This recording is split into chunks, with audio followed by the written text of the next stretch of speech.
redefiniendo la nutrición vegetal y el biocontrol en el cultivo del maíz. Este foro se va a integrar por 3 personas.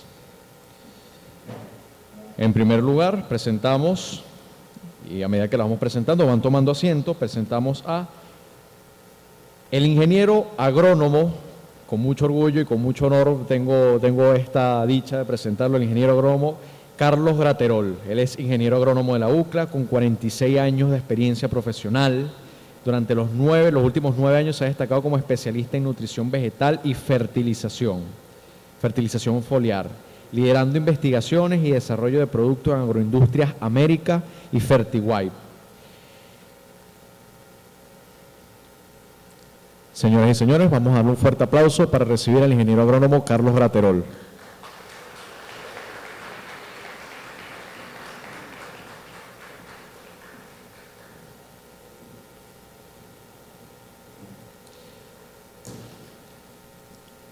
Acompaña a Carlos Graterol la doctora Yaritza Goyo.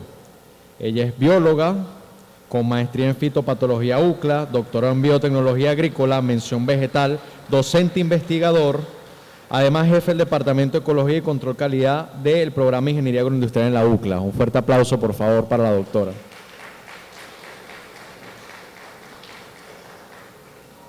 Completa este panel la biólogo Liliángel Lucena.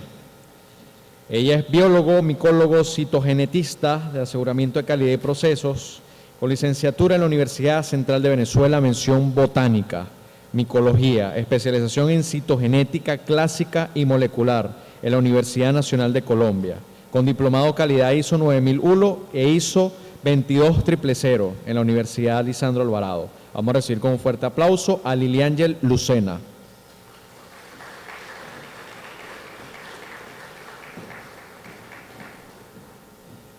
Muy bien, ya ustedes conocen cómo son las normas en este escenario, son 20 minutos para cada uno. Siéntanse libres con el micrófono de pararse, de caminar. Al final de todas las ponencias vamos a recopilar las preguntas que estén a través de la aplicación y vamos a hacer lectura de ellas. Sin más que acotar, el escenario es suyo.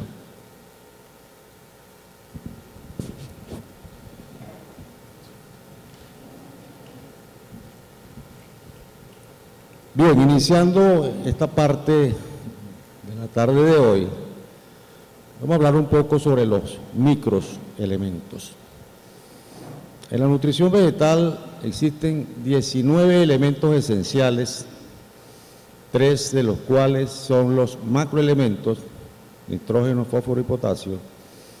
Los siguientes 3 son los macroelementos secundarios, calcio, azufre. Los 3 más son los que conforman la estructura de la planta, carbono, hidrógeno y oxígeno. El resto son microelementos. De esta parte, los estudios que se han realizado han sido orientados a determinar por qué son esenciales. No obstante, la importancia que radican en una producción vegetal ha sido como puesta a un lado. Pareciera que es de otro interés de parte de los productores y técnicos hablar mucho más de los elementos macroprimarios y macrosecundarios. En esta parte del tiempo quisiera conversar con ustedes un poco sobre la importancia de los micros en los rubros. Vamos a comenzar con el cobre. Interviene en 5 procesos fisiológicos. Es el elemento que en menor cantidad requiere la planta. Sin embargo, forma parte de la plastocianina. Esta molécula, de no producirse, la fotosíntesis no se realiza. Segunda parte de este cuento es que es clave en la viabilidad del polen, es decir, que es un elemento que tiene que ver con la producción. Y es crucial en la asimilación del hierro. Entonces hay una especie de simbiosis con otro microelemento. El manganeso. Comparte con unas enzimas, que es la manganoenzima, interviene en la formación de nuevos tejidos. Su función también es en la fotosíntesis. ¿Cómo trabaja el manganeso en la fotosíntesis en este aspecto? Tiene la función de hacer una ruptura de la molécula de agua, formando iones de hidrógeno, iones de oxígeno, pero hay liberación de energía, de electrones. Estos electrones constituyen la incitación a la formación, al inicio de la fotosíntesis. A su vez, entra en la síntesis de ácidos grasos. Esta planta los utiliza como acumuladores de energía durante todo el proceso de crecimiento. El hierro. Dentro del proceso de la planta se produce un oxidante, el peróxido de hidrógeno, o sea, agua oxigenada. ¿Qué hace el hierro? Interviene esta molécula, libera un átomo de oxígeno y lo convierte en agua más un átomo de oxígeno. Es decir, que su acción es antioxidante. Interviene, como es lógico, igual que el hierro en la hemoglobina de nosotros los humanos, en este caso es en la síntesis de clorofila. Y en los mitocondrias interviene en el transporte de los electrones y también tiene que ver con la fijación de nitrógeno. El molibdeno también interviene en 6 procesos fisiológicos. 2 de los más importantes es que es un colector, es un cofactor enzimático de desdoblar el nitrato y convertirlo en nitrógeno amoniacal, que es la forma en que la planta lo absorbe con más facilidad. Interviene a su vez en la formación del polen, es decir, que es un elemento que tiene que ver con la productividad. El boro, para mi forma de ver, es un elemento que lo catalogo como un elemento de la fertilidad, de la producción. Interviene en 8 procesos fisiológicos: crecimiento del tubo polínico y formación de semillas. Y estando allí, forma parte en la formación de las mazorcas y de las estambres. Y es transporte también de los azúcares que van a los órganos reproductores y en el desarrollo de la semilla. Y el zinc es el que más intervención tiene dentro de la planta. Los más importantes, pudiéramos nombrar los 3 de acá, que es la formación de 6 enzimas, y interviene también en la formación de las auxinas y de las giberalinas. E interviene en el desarrollo de anteras y granos de polen, un elemento entonces de la productividad. Y cuando hay algunas crisis que siempre ocurren en el proceso de las plantas, ayuda en la conservación de la clorofila. Este resumen que está acá, quisiera, para resumir un poco los procesos fisiológicos de la planta. Los macro primarios intervienen en 22 procesos fisiológicos, los macros secundarios en 21 procesos fisiológicos.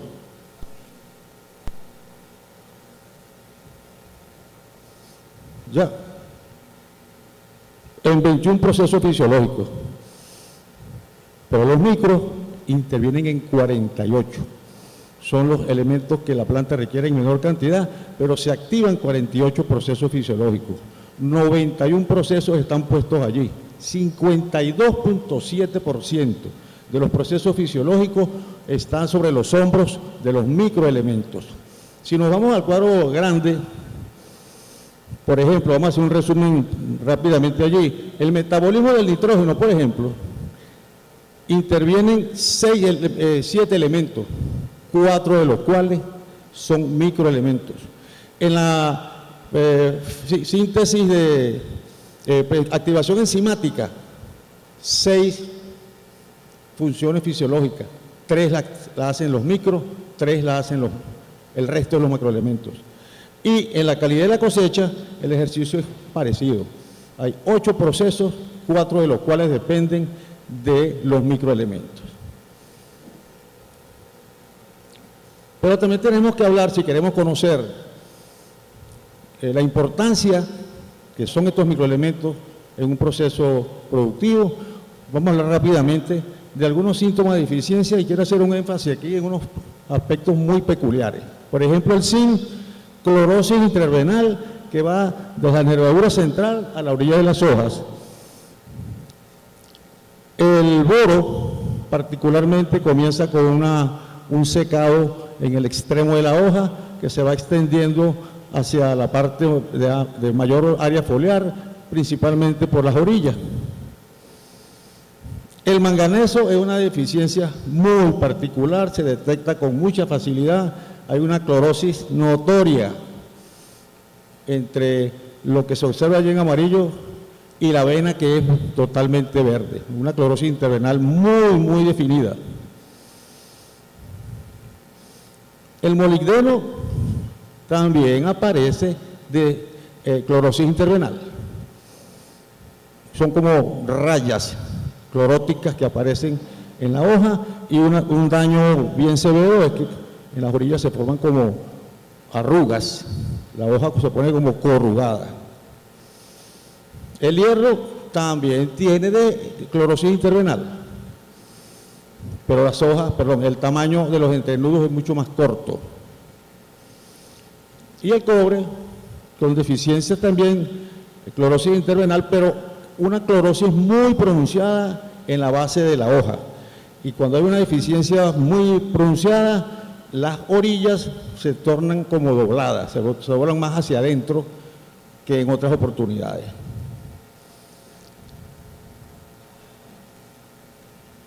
Ahora vamos a hablar sobre la movilidad. Curiosamente, el molibdeno en la planta se mueve más que el resto de los microelementos porque estos tienen la particularidad de que son muy poco movibles, o sea, son inmóviles, para ponerles un término claro, tienen poca movilidad. Esta es la razón por la cual uno de los aspectos importantes que tiene la fertilización foliar de microelementos ayuda a que cualquier deficiencia pueda ser corregida de una manera mucho más rápida. Pero cuando vamos al suelo, ahí cambian los escenarios. Ahí hablamos de disponibilidad. Si nos damos cuenta en la gráfica, un pH de 7 con tendencia a la alcalinidad, los microelementos no se hacen tan disponibles como cuando está de pH neutro hacia la acidez. Bajo esas condiciones de pH existe mayor disponibilidad de los microelementos. Es aquí la importancia de un análisis de suelo. Un análisis de suelo nos puede determinar a nosotros la disponibilidad o no de los microelementos.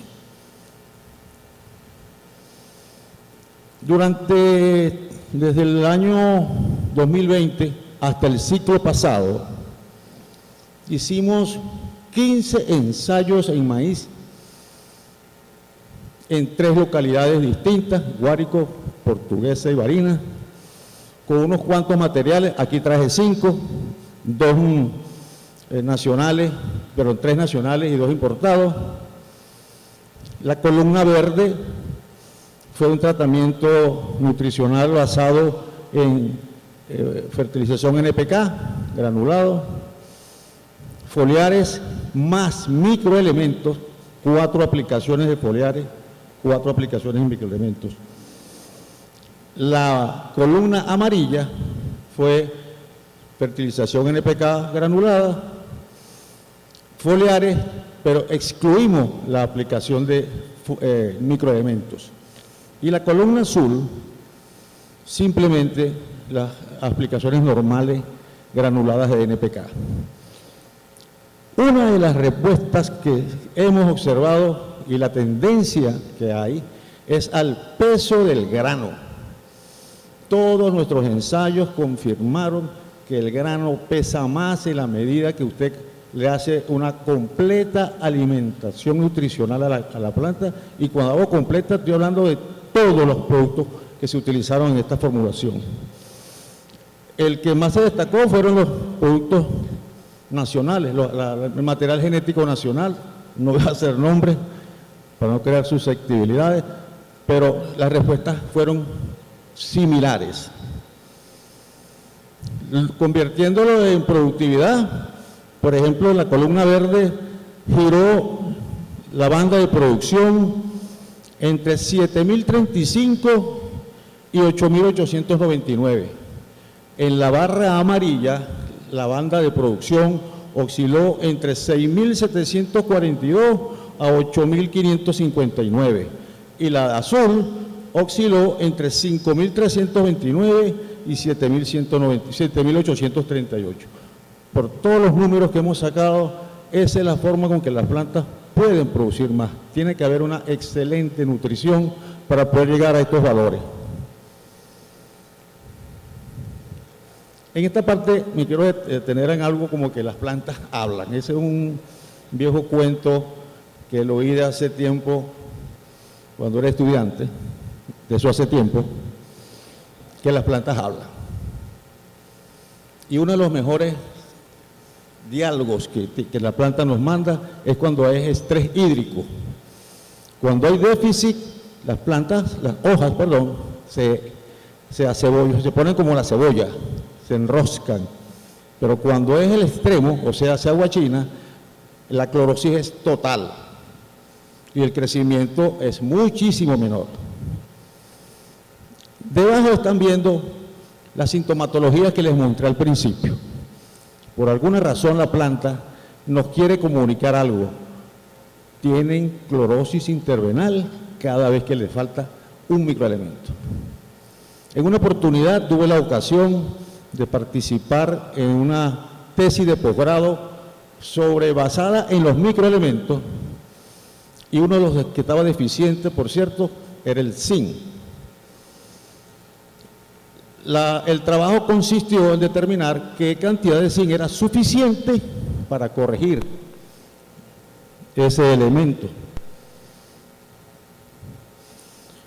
Terminó en que se hizo la aplicación, se hicieron los análisis de foliares para determinar cómo estaba el contenido de micro. Curiosamente, el desequilibrio fue tal que todos los elementos que estaban en rango más o menos aceptable ya no estaban. La clorosis continuó. Se rediseñó la tesis y la conclusión del asesor académico fue: vamos a hacer una aplicación y un cóctel de microelementos orientados básicamente a ver cómo estaba aquello. Se hizo un poco más de zinc de lo normal para cubrir la demanda. Los análisis posteriores confirmaron que había una cierta estabilidad casi original y la corrección del zinc se hizo. ¿Cuál fue la respuesta de esto? Que definitivamente aplicar un solo elemento para una corrección pareciera que la planta le originamos un desequilibrio. Años después leí dos tesis parecidas a esta y la tendencia era la misma, es decir que las plantas hablan. ¿Cuál es la conversación que quieren tener estas plantas con nosotros? La clorosis intervenal. Todas las plantas presentan, en maíz sobre todo, clorosis intervenal. ¿Qué significa esto? A mi forma de ver, que hay que hacer aplicaciones del cóctel de microelementos para que la planta, como organismo vivo, busca su propio equilibrio y logra de alguna manera poner todos esos microelementos en los rangos que la planta necesita. Por esa razón, los microelementos pasan a ser un tema súper importante. En la nutrición vegetal, los microelementos son como guerreros que se van a desplegar en el campo de batalla del maíz con la intención de formar un trabajo de equipo.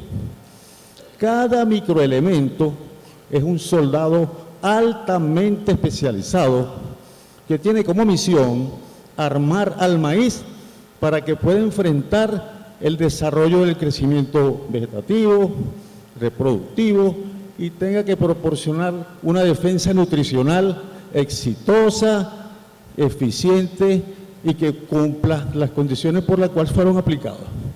Muchas gracias.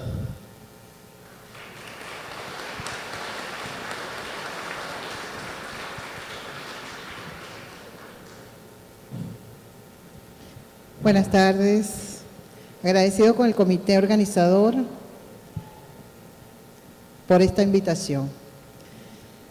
Yo complacida de hablar lo que nos apasiona y herramientas necesarias que están al alcance del productor, están al alcance de la ciencia y que las traemos para compartirlas hoy con ustedes. Biotecnologías implementadas en la bioestimulación que generan rentabilidad y rendimiento en el cultivo de maíz. Cuando hablamos de la biotecnología, vemos cómo en estas últimas décadas la biotecnología ha sido clave para el aumento del rendimiento del maíz. ¿Desde cuándo? ¿O desde cómo comenzó? Desde la transformación de esos genes para el mejoramiento genético. Luego del mejoramiento genético vino entonces los genes modificados.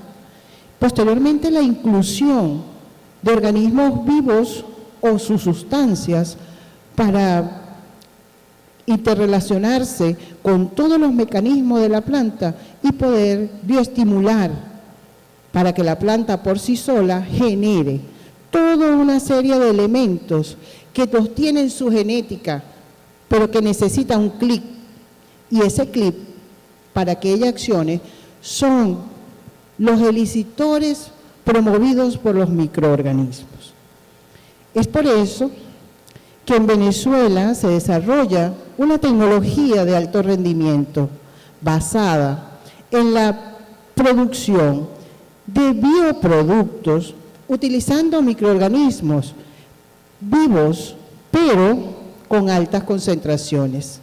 Esas altas concentraciones nos garantizan dos cosas. Una, su efectividad en el campo, y la segunda, su supervivencia ante los factores bióticos y abióticos que puedan presentarse en el desarrollo del cultivo. De esta manera, aseguramos esa trazabilidad y podemos observar, y lo vamos a ver más adelante en unos ensayos, cómo estos microorganismos, a pesar de que usted los coloque en el suelo, van a ver su efecto en los granos cosechados.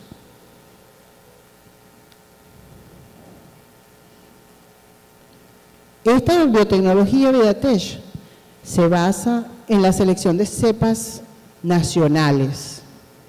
Por lo tanto, nuestras cepas tienen una adaptabilidad a nuestros sistemas de producción. Además, son microorganismos tomados de la misma naturaleza. ¿De dónde sacamos el tricoderma? Del suelo. ¿Del cuál suelo? Del que usted está cultivando. ¿De dónde sacamos una bauberia? ¿De un insecto? ¿De cuál? Del que nosotros pescamos allá cuando hacemos un muestreo en sus fincas. Entonces, esos son microorganismos, al igual que las bacterias. En los análisis de suelos, nosotros tenemos bacterias benéficas que hemos ido coleccionando y hemos ido probando, y la combinación de ellas nos ha permitido mantener una biodiversidad y unas funciones puntuales para qué las queremos, qué van a hacer en nuestro cultivo y cómo lo vamos a aprovechar. Pero cuando llegamos a la realidad, que sacamos esos microorganismos en el laboratorio y lo llevamos al campo, nos conseguimos con su manejo, el manejo del productor. Mira, pero si eso me lo va a poner la semilla, yo no puedo hacer otra cosa que un tratamiento de semilla con un químico. Debemos entonces hacer estudio de compatibilidad, porque si eso lo trajimos del suelo, de esos suelos que tienen restos y trazabilidades de productos sintéticos, también cuando hacemos mezclas con productos sintéticos debemos estar seguros si el microorganismo sobrevive para poder hacer una aplicación efectiva y no generar una aplicación más para el productor. Entonces, el estudio de compatibilidad es súper importante porque de esa manera nos puede decir si lo podemos aplicar juntos, si lo podemos aplicar 5 días después o lo dejas para la otra aplicación. Teniendo esta información, no nos queda más que multiplicar, garantizar la pureza que debe tener un microorganismo que va para una producción y, por supuesto, la alta concentración. Eso es Biotech. Por lo tanto, cuando unimos la biotecnología con la bioestimulación, nos damos cuenta que los microorganismos trabajan de dos maneras, biofertilizando y biocontrolando. Cuando biofertilizamos, ellos se activan unas sustancias en la planta, o activan unas sustancias, en el suelo llamadas sideróforos. Esos sideróforos vienen de la palabra sidero, hierro, y foro, transporte. Entonces, un transporte de hierro que la planta necesita y por transporte activo es introducido a la planta. También solubilizan fósforo. Una cantidad de microorganismos tiene la función de solubilizar fósforo, como nos lo explicaba el ingeniero Girton en la ponencia pasada. También solubilizan potasio, fijan nitrógeno. Todas estas funciones, aunada a una fertilización de acuerdo a un análisis de suelo, nos permite organizar un buen manejo. Si es la parte de biocontrol, esa bioestimulación sucede cuando estos microorganismos producen unas sustancias que son antibióticos para controlar patógenos de suelo. También a través de la resistencia sistémica inducida, que no es más que generar un sistema de defensa de la planta por sí solo. ¿Cómo lo hace la planta cuando lo colocamos con un microorganismo como estos? Bueno, ella va a elicitar esos genes escondidos. La planta tiene unos genes que permanecen allí, que solamente los estimulan los microorganismos.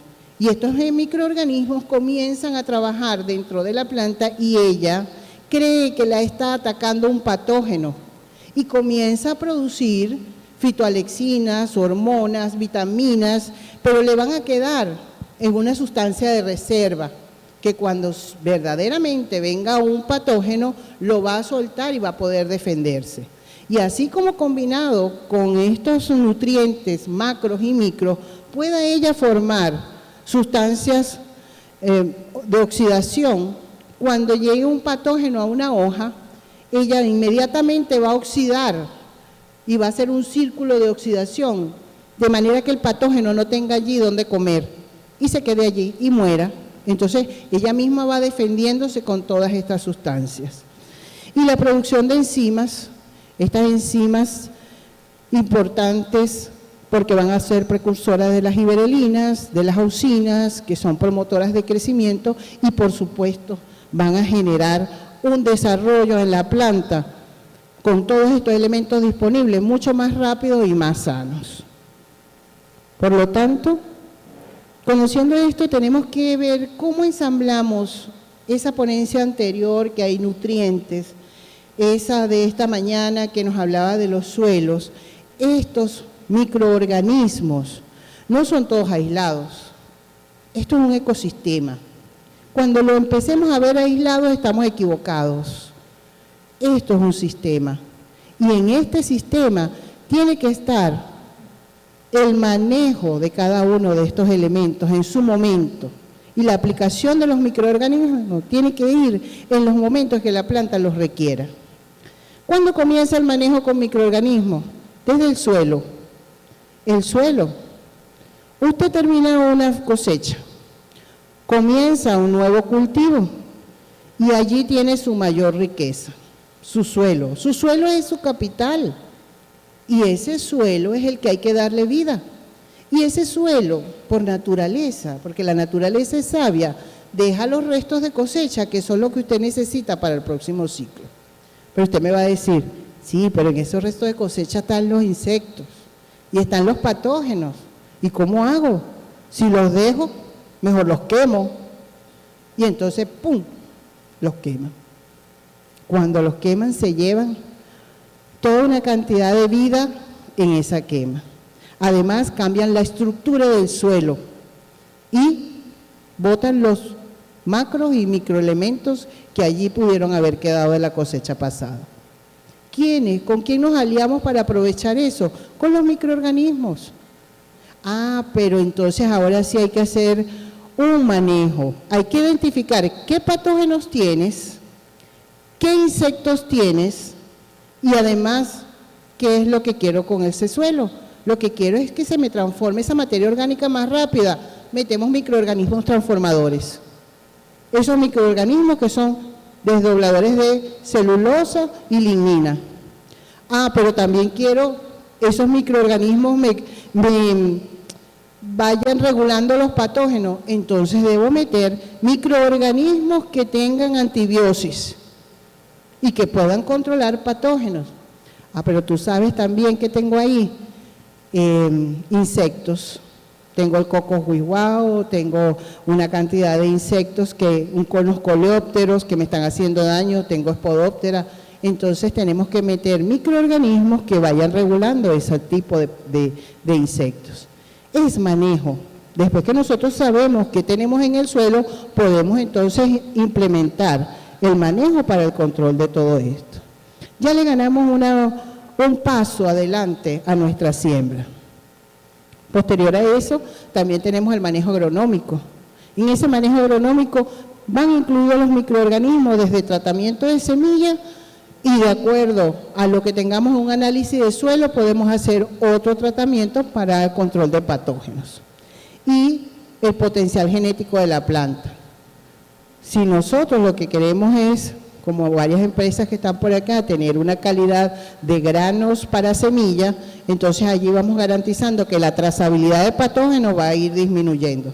Y si lo que queremos son granos sanos para poderlos entregar a la industria y que en una X circunstancia que me quede el camión afuera no se me vaya a llenar de hongos, entonces también este tipo de manejo vamos a ver la trazabilidad. ¿Eso en qué se reduce? En rendimiento y calidad. Por lo tanto, es importante ver los microorganismos desde la aplicación a la planta y al suelo que es nuestro capital. Normalmente, los microorganismos en el suelo se encuentran a una concentración de 10 a la 3. Lo ideal sería 10 a la 9. Para que exista un equilibrio, ese equilibrio que nosotros hemos roto, incorporando sustancias sintéticas, con trazabilidades, haciendo manejos mecánicos del suelo, o también incorporando cierta cantidad de plantas en un espacio, estamos alterando ese equilibrio. Ese equilibrio, parte de ese equilibrio son los microorganismos. Entonces, cuando vemos que la bioestimulación va a transformar el suelo, ¿qué se consigue en la semilla? ¿Con qué es lo primero que se consigue? Con el suelo. Es como cuando nosotros preparamos, o la naturaleza prepara un útero para recibir al embrión. Y nosotros nos olvidamos del útero. Nos olvidamos del suelo y pensamos en la maquinaria, pensamos en la semilla, pensamos en el herbicida, y el suelo solamente mecanización.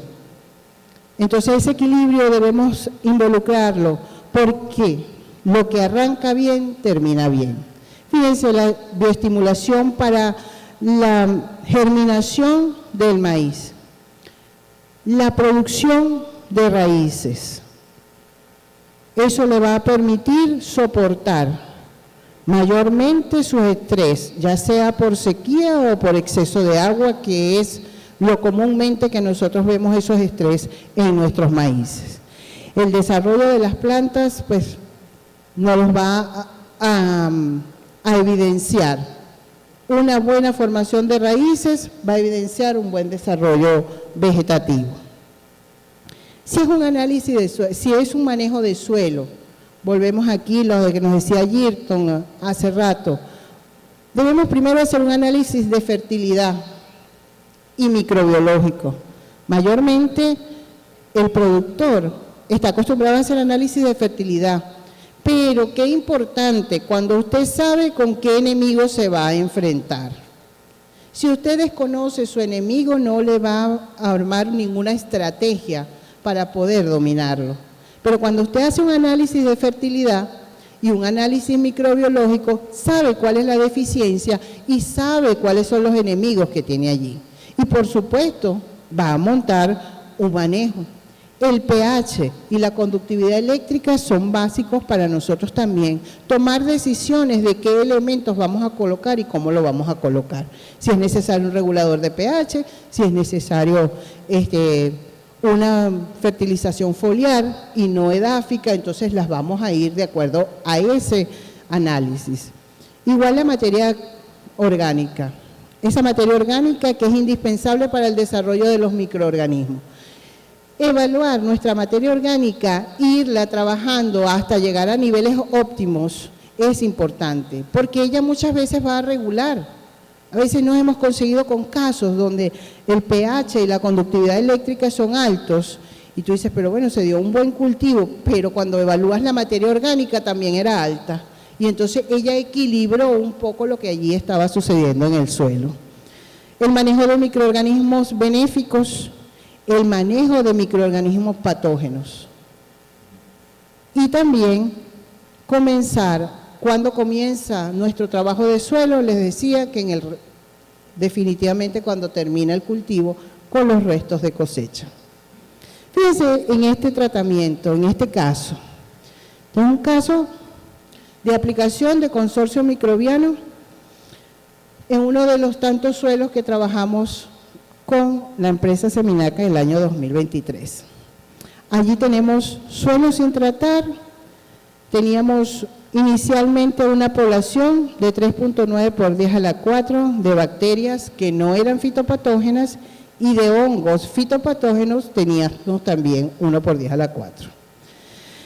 En la primera aplicación de un consorcio microbiano, vemos que el Aspergillus flavus, que inicialmente teníamos en 35%, nos baja a un 25% y hay un aumento de hongos y de bacterias.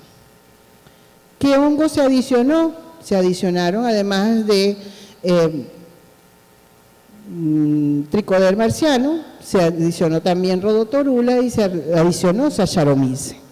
Eso, vemos que continúan los patógenos, pero si vemos la segunda aplicación, hay un aumento de 5 por 10 a la 5. Es importante. En un solo ciclo, en 2 aplicaciones y cada una de ellas con una diferencia de 15 días y evaluados a los 9 días, o sea, se aplicó y se evaluó a los 9 días, se aplicó y se evaluó a los 7 días, permitiendo que se generara una curva de crecimiento en los microorganismos, se adaptaran para poder evaluar su desarrollo y su cinética en el suelo. Esto nos da como resultado que esas aplicaciones permitieron una reducción del Aspergillus flavus que estaba en nuestro suelo de un 57% y un Fusarium de 18,18%. Eso es en suelo, esa reducción. Pero algo bien importante, esto lo llevamos a la trazabilidad de grano después que terminamos el ensayo.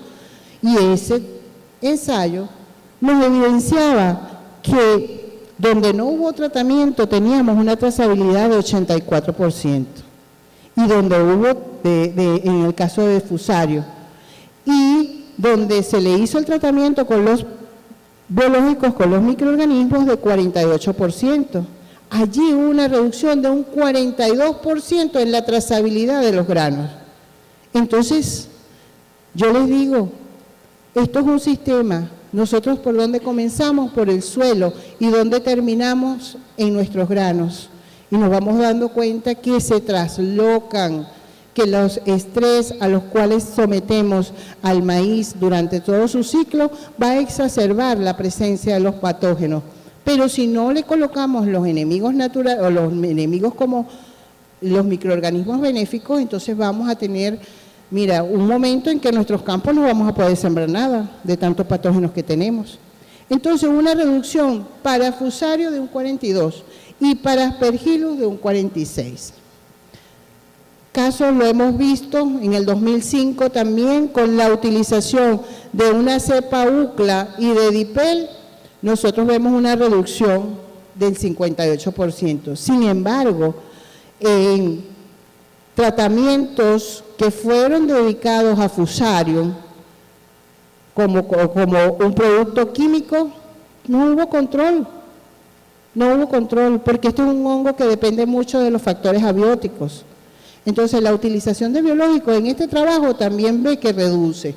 Igual, en este otro trabajo, en el 2008, cuando se evalúa la trazabilidad en granos, el tratamiento que se hizo con dipel y tricoderma obtuvo 22% de incidencia de Fusarium moniliforme, en comparación al testigo de un 82%.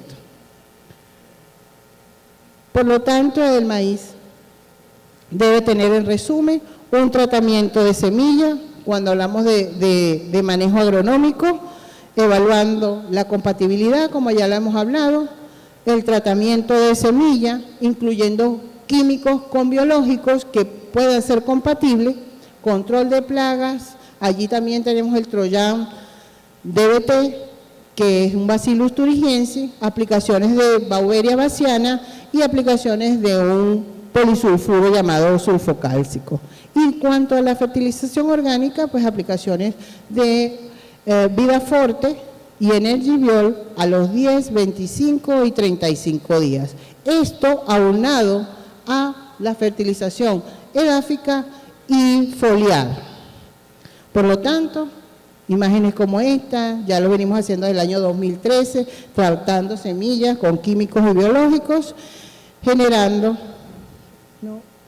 no pasa, resultados donde hay un desarrollo de la planta, tanto su fase vegetativa como su fase reproductiva. Y por supuesto, estos ensayos nos han dado excelentes resultados. Fíjense esta imagen. Esta imagen. Allí tienes una imagen que montaba Gilton esta mañana. El estrés abiótico que sufrió esta planta, casi 30 días sin agua, y después le llovió hasta inundar. En la línea con el protocolo Insubiol, su color nos dice todo. ¿Cómo pudo soportar todo aquello con todo ese manejo de microorganismos? Resistencia sistémica inducida. Por lo tanto, la rentabilidad va en lo tangible y en lo intangible. Lo tangible, el aumento de kilos por hectárea, la reducción de costos y la calidad de los granos. Lo intangible, señores, la calidad de su suelo. ¿Quién mide eso? La sostenibilidad ambiental. ¿Quién mide eso? Y la reputación del productor. Eso es intangible. Yo le voy a comprar al productor X que su maíz viene completamente sano. Por lo tanto, los restos de cosecha, sí, esa es su rentabilidad intangible. Recuperación del suelo, materia orgánica, actividad microbiana, reducción del inóculo de los patógenos y suelos con aportes de nutrientes. Y por supuesto, hay un ciclo de rotación. Y ahí es donde, si nosotros no trabajamos los patógenos, van a ser un grave problema para los cultivos de rotación. Ahí vamos a conseguir Fusarium, Rhizotonia, Macrofomina, pero fíjense la otra planta de soya.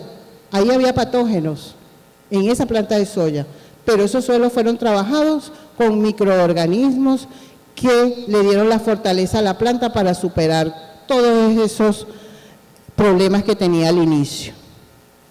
Muchas gracias. Y la biotecnología es la clave para aumentar el rendimiento de maíz.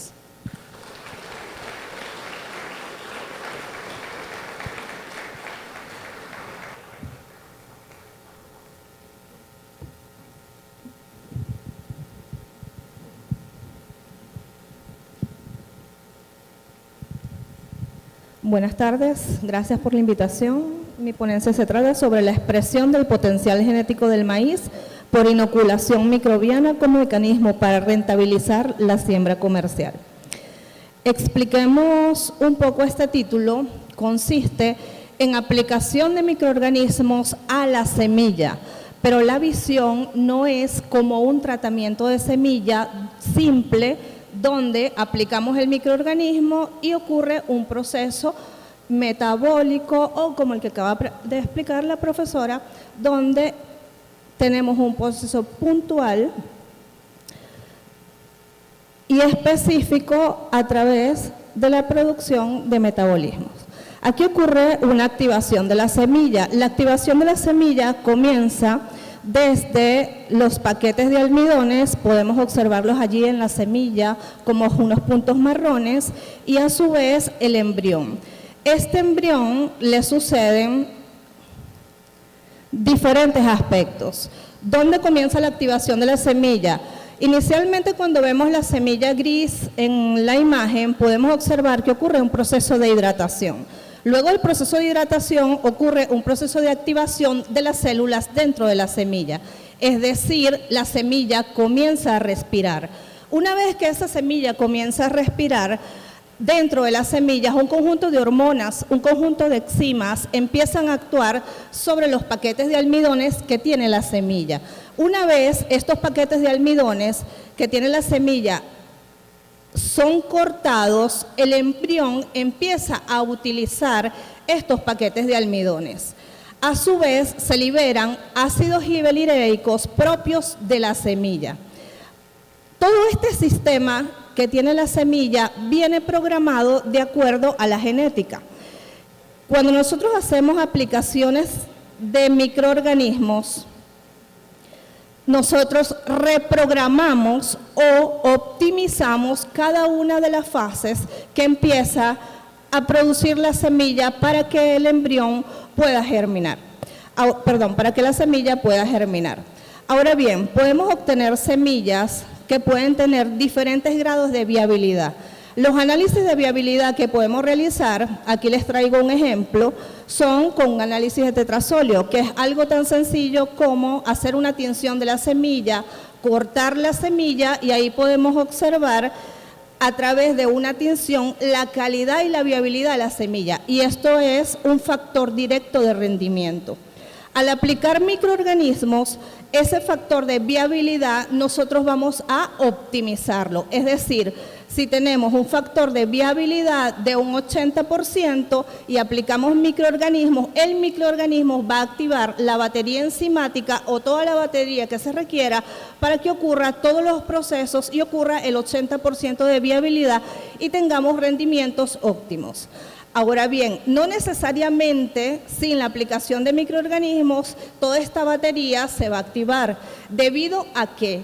A que podemos tener elementos en el suelo que inhiben o están como cuellos de botella y no permiten que la semilla pueda adquirir todos los nutrientes y a su vez aquellos nutrientes que se encuentran dentro de ellas. Ahora bien, en función de esto y entendiendo que la semilla tiene una estructura programada interna, aquí me pasé un detallito. Acá hay una parte importante en ese óvalo amarillo que tiene colores. Es un símil para describir el embrión. El embrión dentro de sí está dividido en diferentes tipos de células. Estos tipos de células representan la raíz, el tallo, las hojas y otros.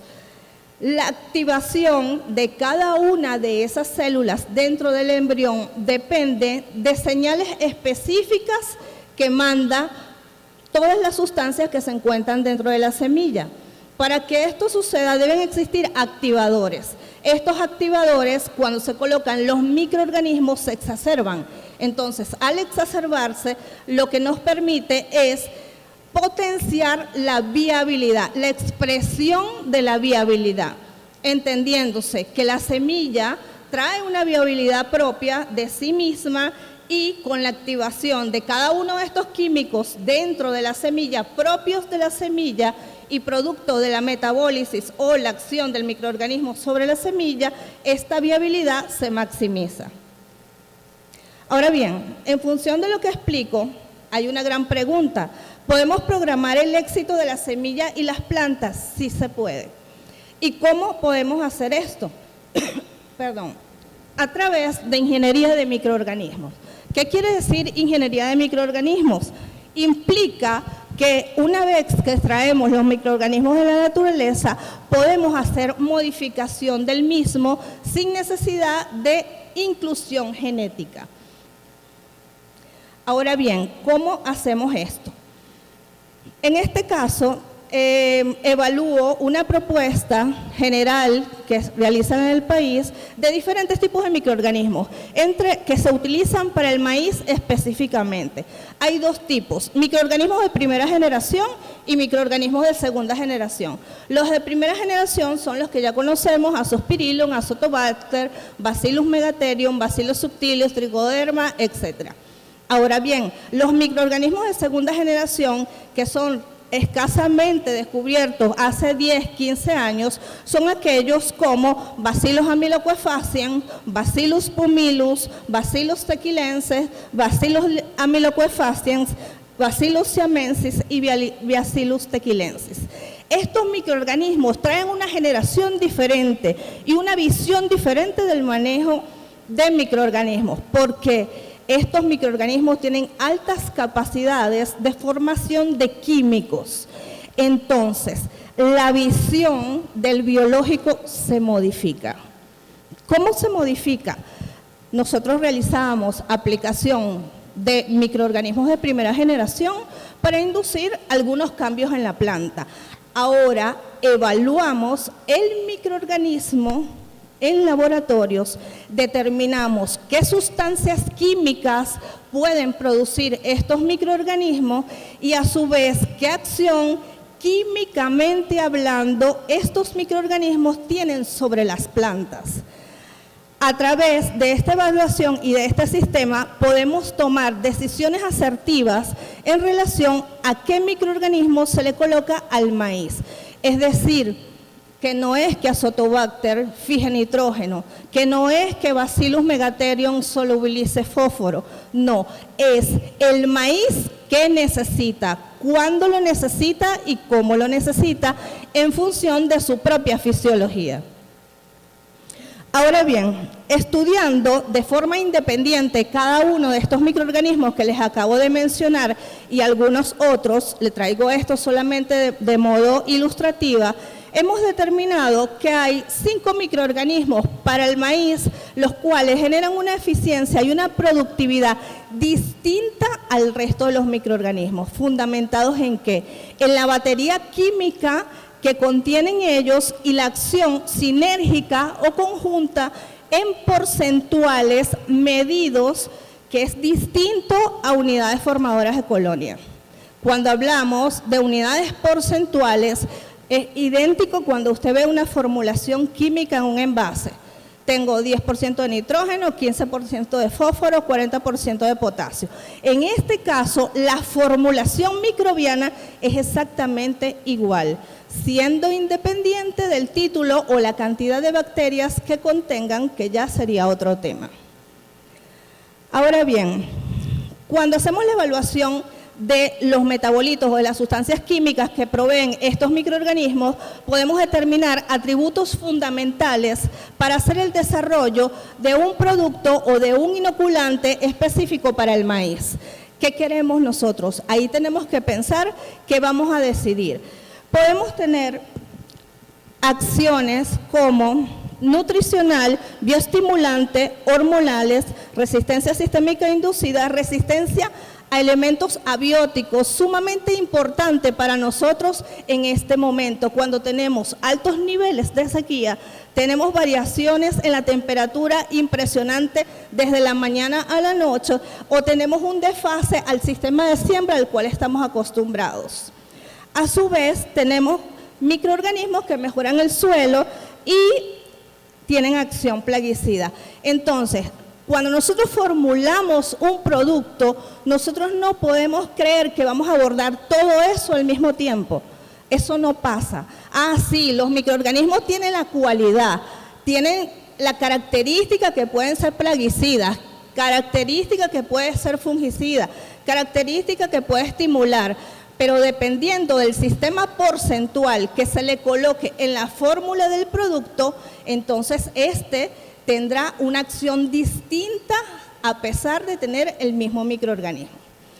Aquí hay una tabla que no se ve muy bien, que nos dice dos tipos de atributos primarios y secundarios cuando formulamos un producto fundamentado en 5 microorganismos.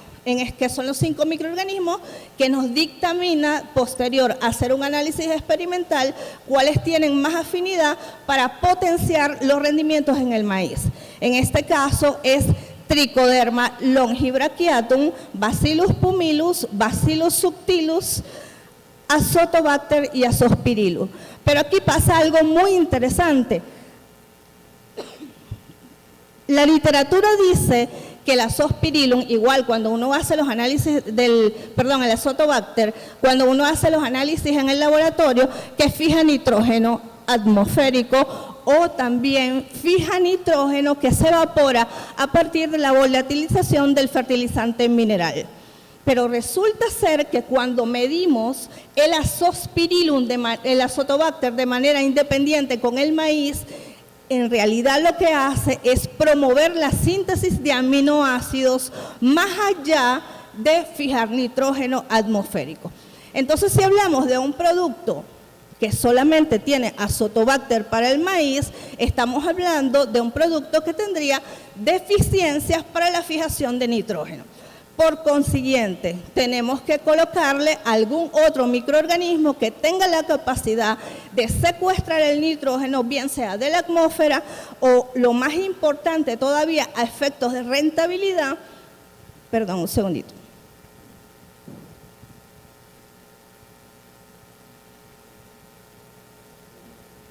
A efectos de rentabilidad, y lo más importante sería que el microorganismo secuestre el nitrógeno que se evapora del fertilizante mineral, que se evapora de la urea. ¿Por qué? Porque si nosotros tenemos un microorganismo en el cual determinamos la tasa de absorción de nitrógeno, entonces nosotros podríamos garantizar que la cantidad de nitrógeno, óigame muy bien, la cantidad de nitrógeno que está absorbiendo la planta va a ser superior con el Azospirillum, que es un microorganismo que tiene la capacidad de fijar nitrógeno. Y entonces, ¿para qué le vas a colocar el Azotobacter? Simple, porque para poder fijar nitrógeno tienes que existir una síntesis de aminoácidos y tienen que salir de algún lado. Entonces, ahí nosotros empezamos a armar un juego. Fija nitrógeno, a su vez promueve la síntesis de aminoácidos. Entonces, ¿qué hace el otro microorganismo?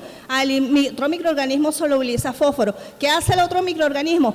Induce las 2 hormonas más importantes a términos de rendimiento.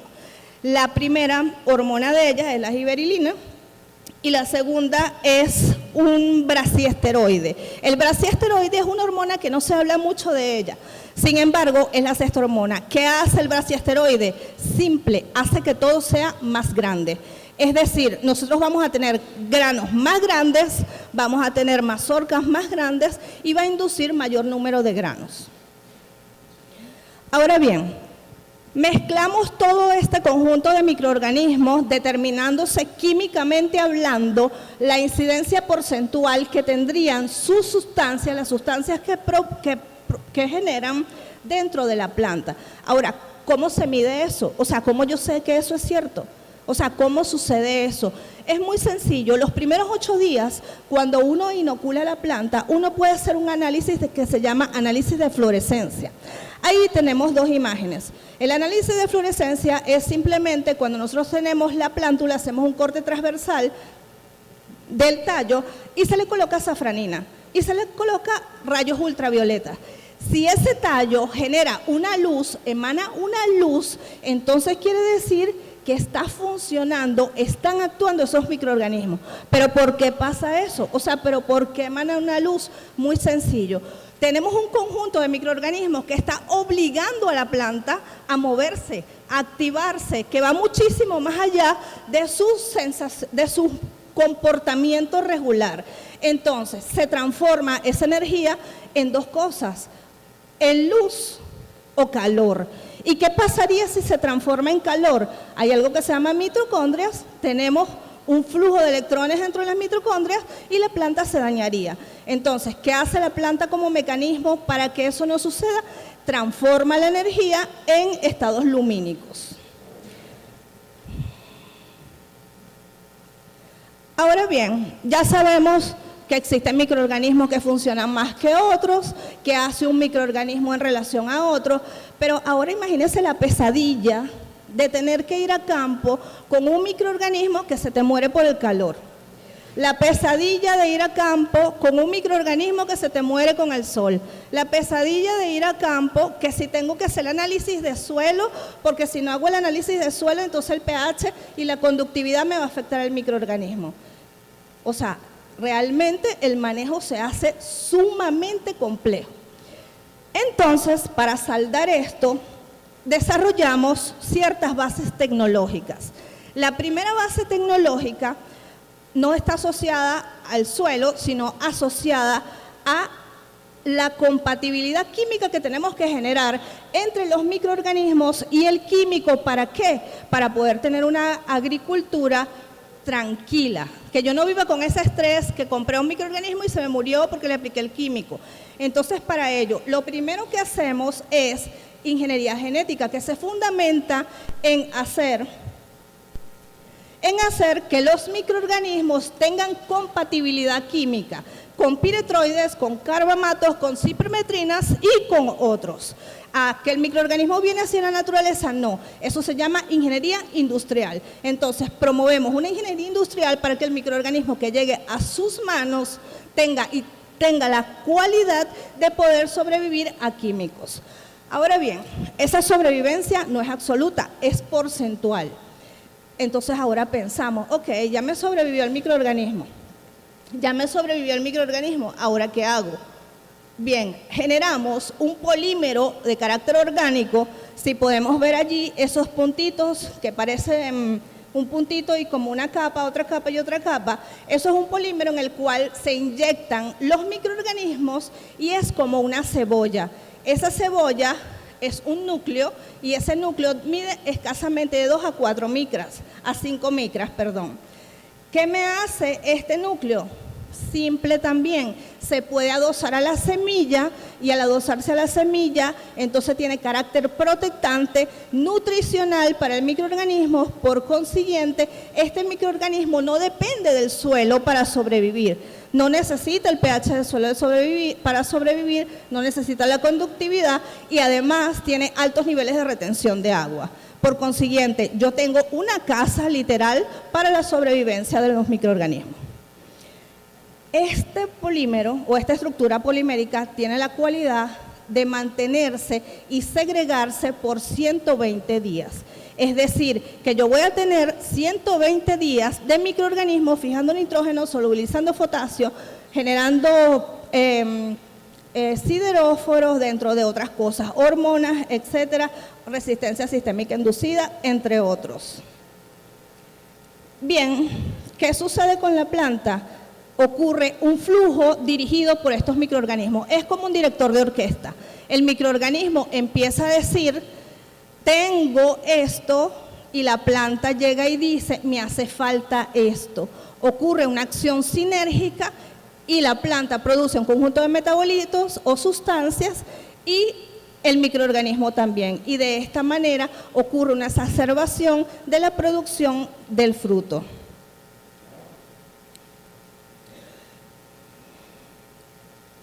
Bien, veamos lo siguiente. Si vemos la parte masculina del maíz, genéticamente el maíz está condicionado a tener un número de espigas definida. No existe un microorganismo que va a aumentar la genética, pero sí puede hacer que ocurra división celular. Si se dan cuenta, en la diapositiva del lado izquierdo, creo que el lado izquierdo de ustedes, tenemos 8 espiguillas. Del lado derecho también hay 8 espiguillas, pero ocurre una división celular y por consiguiente hay mayor número de espiguillas. Entonces, ¿qué pasa si hay mayor número de espiguillas? Simple, hay más polen. Entonces, si hay más polen, hay mayor probabilidad de fecundación. Ahora bien, ¿qué le pasa a las hembras? Es decir, ¿qué le pasa a la barba? ¿Qué le pasa a la mazorca? El tubo polínico se ensancha. Si vemos la parte izquierda, tenemos un tubo polínico que mide 5.5 micras y la parte derecha 7 micras. Entonces, si yo tengo más polen y además de tener más polen, tengo un tubo polínico más grande, mis probabilidades de éxito en la siembra son superiores. Ahora bien, veamos un poco el sistema radicular. Del lado izquierdo tenemos una raíz un poco más pequeña y del lado derecho una raíz un poco más grande. Del lado derecho es aquel que fue inoculado. ¿Qué tiende a suceder? Formación de raíces de anclaje y raíces de absorción. ¿Qué ganamos con esto? Disminuir el acame, incidencia directa a incremento de rendimientos. Si tenemos una raíz más robusta, incidencia directa de una mejor nutrición. Aquí tenemos un ejemplo. Ahora bien, veamos las variables de rendimiento que suceden con la aplicación de este conjunto de microorganismos. 1. Se me incrementa el tamaño del grano. ¿Por qué? Porque los microorganismos que contienen, o que expliqué inicialmente, que es específicamente Bacillus pumilus, tienen la capacidad de producir braquiasteroides. Y los braquiasteroides son aquellos que me permiten tener mayor tamaño del grano. No solamente mayor tamaño, sino es más ancho. Además de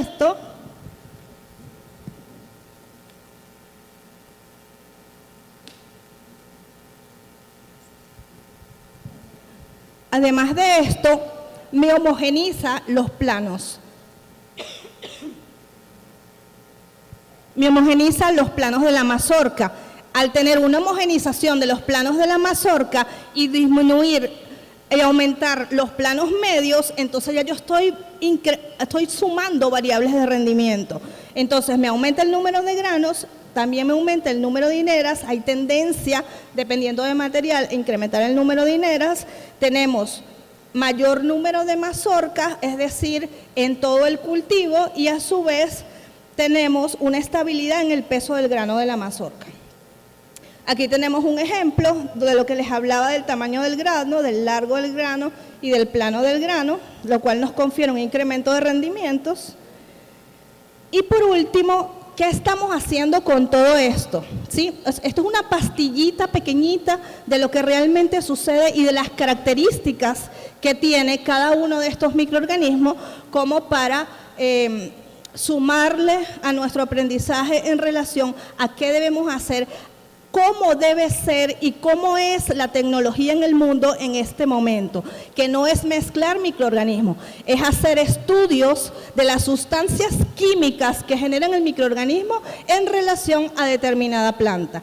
¿Qué logramos? Mejoramos la expresión de la planta, es decir, generamos frutos más grandes, aminoramos el efecto climático, importantísimo, disminuimos aquellas cualidades que nos deterioran el cultivo. ¿Por qué? Porque los microorganismos generan sustancias. Cuando veíamos esa fluorescencia, parte de la fluorescencia es un mucílago que induce en la célula de la planta los microorganismos y allí se reduce la desecación, dentro de otros. A su vez, optimizamos el fertilizante mineral a través de la fijación de nitrógeno y o activación de proteínas, aminoácidos, dentro de otros. Y de esta manera rentabilizamos el cultivo. A su vez, con esta tecnología podemos obtener 120 días de aplicación continua. Muchísimas gracias.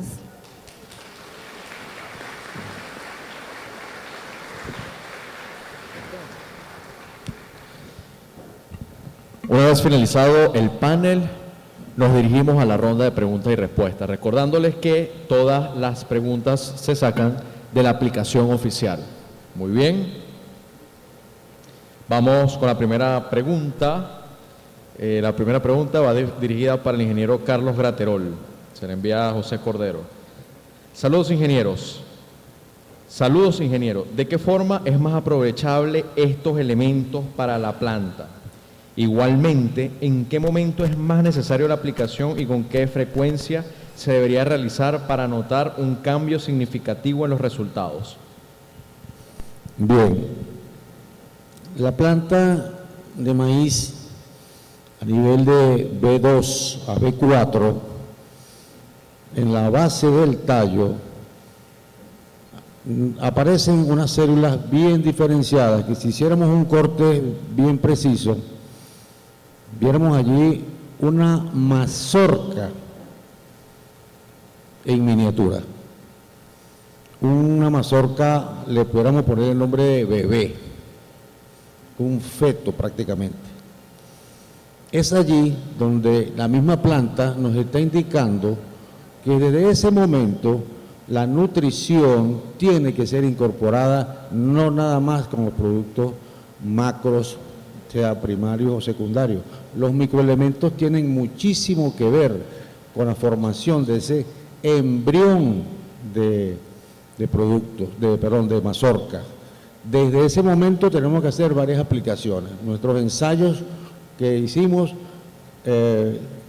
alrededor de 4 aplicaciones, hasta los 25, 28 días, 4 aplicaciones, incorporando todo un cóctel de nutrientes para lograr los resultados que les mostré. O sea que los plazos son muy cortos en maíz, más que todo por altura. Sin embargo, hoy en día, con el uso de los drones, esos espacios pudiésemos ampliarlos. Esa es una tecnología que va a ocupar gran parte de un tiempo hasta lograr concretar los verdaderos tiempos que vamos a hacer las aplicaciones de estos microelementos. Siguiente pregunta de Omar Ojeda para la doctora Yaritza Goyo. Saludos, doctora Yaritza.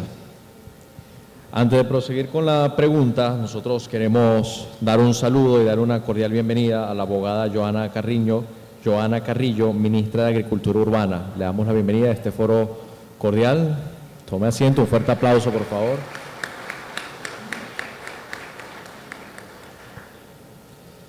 Sea bienvenida, esperamos que disfrute los próximos minutos y muchas gracias por acompañarnos. En ese sentido, saludos, doctora Yaritza. ¿Qué sucede si realizo quema en el resto de la cosecha? ¿Y puedo realizar un tratamiento de semilla con un cóctel de varios microorganismos y legarlos con un agente químico?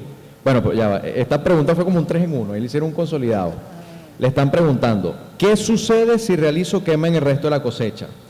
¿Puedo realizar un tratamiento de semilla con un cóctel de varios microorganismos y ligarlos con agente químico? Fíjate, hacer quemas en los restos de cosecha es eliminar lo que por bondad te está regalando el cultivo. Estás eliminando la vida del suelo, estás cambiando la estructura del suelo y además estás eliminando los nutrientes que pueden ser aprovechables para el próximo ciclo. Entonces, definitivamente no es una práctica que se pueda recomendar. No es sostenible ni ambiental ni rentablemente para el productor.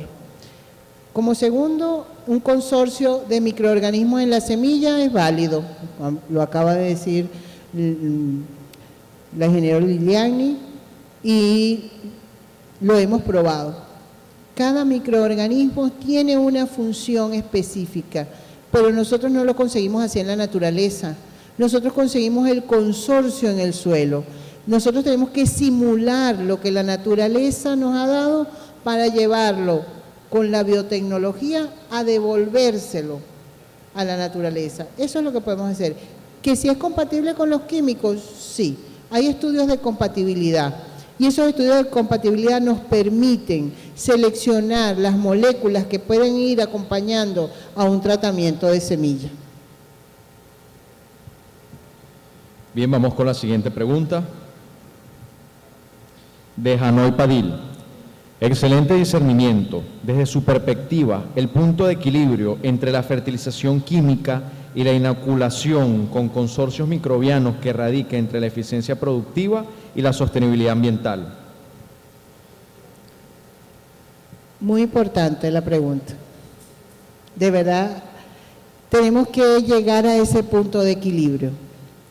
Cuando tenemos un productor convencional, solamente el productor está estructurado para un rendimiento y ese rendimiento solamente lo va a ver a través de la fertilización inorgánica. Pero cuando comenzamos a involucrar el consorcio de microorganismos que va a ser disponible toda esa materia inorgánica o todos esos elementos, tanto macros como micros, es cuando él se va a convencer. Por supuesto, tenemos productores que han ido disminuyendo la cantidad de inorgánico y son muy efectivos. ¿Por qué son muy efectivos? Porque el suelo contiene todavía muchos elementos que pueden ser solubles y aprovechables para la planta.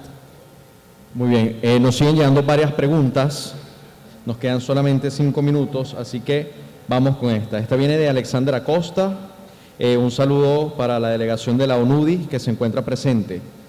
Indica Jesús Alexandra Acosta que se estima que el sector de bioinsumos tenga un crecimiento anual cercano al 13% entre 2022 al 2027, pero en América Latina se proyecta con 17% de crecimiento en ese periodo.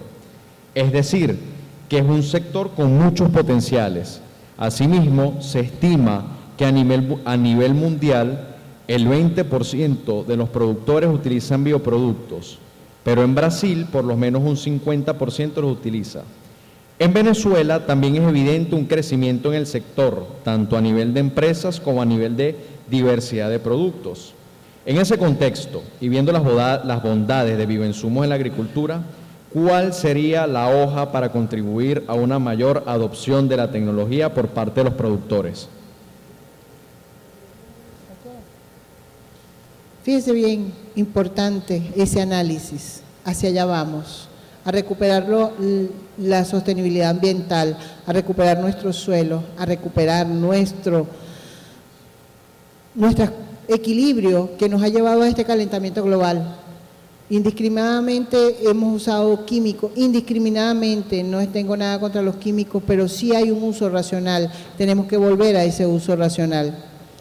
Por supuesto que tenemos una gran oportunidad, siempre y cuando sea desde la ciencia que nosotros podamos desarrollar los bioinsumos.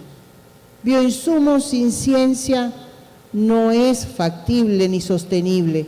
Tenemos que garantizar investigación, garantizar desarrollo en el campo, garantizar trazabilidad de estos productos. Es así como vamos a lograr el éxito y por allí vamos. Muy bien. Ok, listo. Sí, una forma simple de que el agricultor pueda adoptar el bioinsumo es que el bioinsumo sea fácil de utilizar, que no nos complique la vida. Es decir, que nosotros podamos seguir utilizando los productos que utilizamos y adosar para optimizar los productos que utilizamos al bioinsumo. Es decir, que el bioinsumo no nos genere un trauma en la siembra. Esa es la manera realmente de que los que sembramos podamos utilizar de una manera tranquila, cómoda y segura el bioinsumo. Bien, última pregunta, en un breve periodo de tiempo, estaba dirigida para el ingeniero Carlos Graterol. Hay dos preguntas similares, una de Juan Romero y la otra del señor Rafael. Aprovechamos y hacemos un saludo al equipo de Fertiguay Barinas y a todos los productores del estado de Barinas que se encuentran presentes el día de hoy.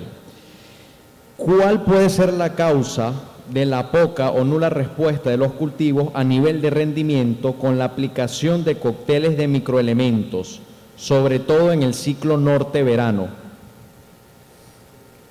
Bueno, el aspecto de la poca respuesta que pueda haber, yo creo que no he visto ninguna. No sé si habrá una por allí, pero toda mi experiencia donde se hace una buena nutrición en los momentos oportunos y en las cantidades que la planta necesita, yo he visto respuestas muy, muy importantes, sobre todo en maíz. Quizás, si hay algunas limitaciones, va quizás a ser porque el suelo no está en las condiciones ideales, inclusive los temas que han tocado tienen que ver inclusive hasta con la parte de los microorganismos presentes en el suelo. Es decir, me entiendo la pregunta como que no hay alguna respuesta, eso es lo que percibo en la redacción, pero no he visto ninguna baja en la productividad cuando se aplica todo un cóctel de nutrientes. Nuestros ensayos fueron orientados bajo ese esquema y las respuestas en 15 ensayos que se hicieron a nivel nacional, las respuestas fueron similares, quizás algunos más que otros, por cuestión genética de la planta, por condiciones climáticas, pero el enfoque fue el mismo. Vamos a dar un fuerte aplauso al panel de debate por esta increíble disertación.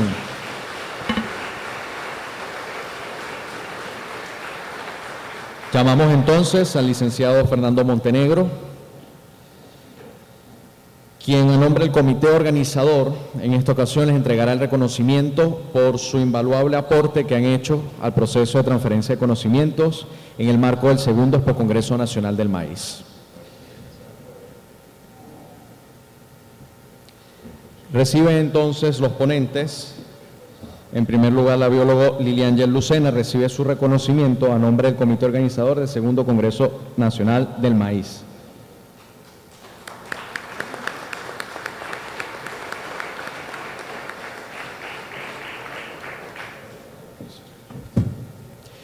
En segundo lugar, recibe reconocimiento por su aporte y por su disertación la doctora Yaritza Goyo.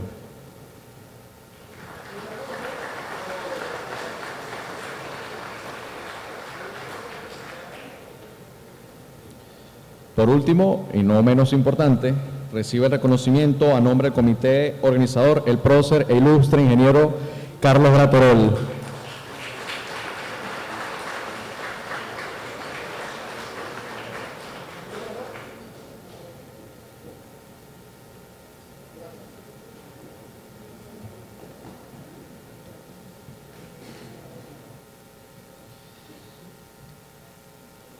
Le damos un agradecimiento por ese aporte y esas ponencias tan buenas, unas láminas increíbles, deberían tener un reconocimiento, la lámina del ingeniero Graterol. Acto seguido, llamamos a la ministra de Agricultura, Agricultura Urbana, abogada Joana Carrillo, a que comparte unas palabras ante el presidium.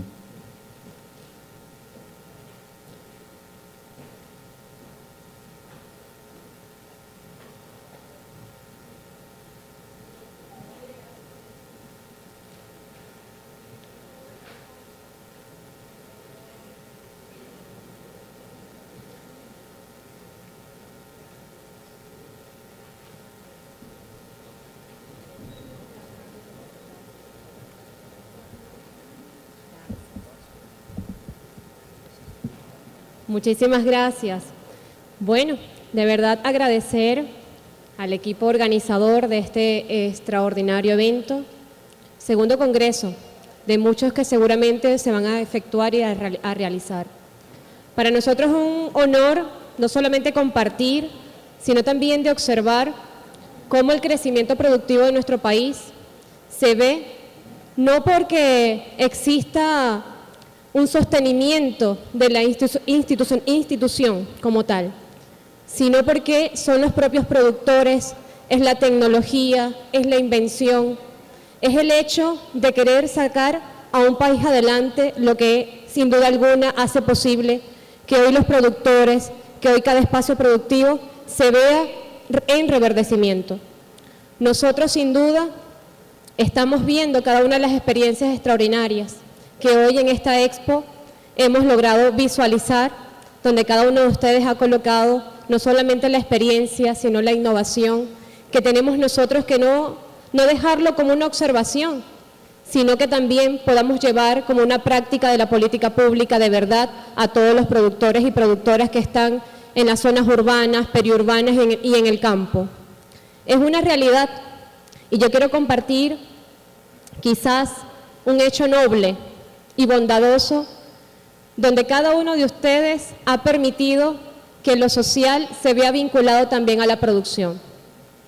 Hoy vemos cómo existe conciencia en el hecho productivo, una conciencia que se ve con tecnología, pero también que se ve con un rendimiento en la producción en cada espacio. Y en este congreso lo vemos.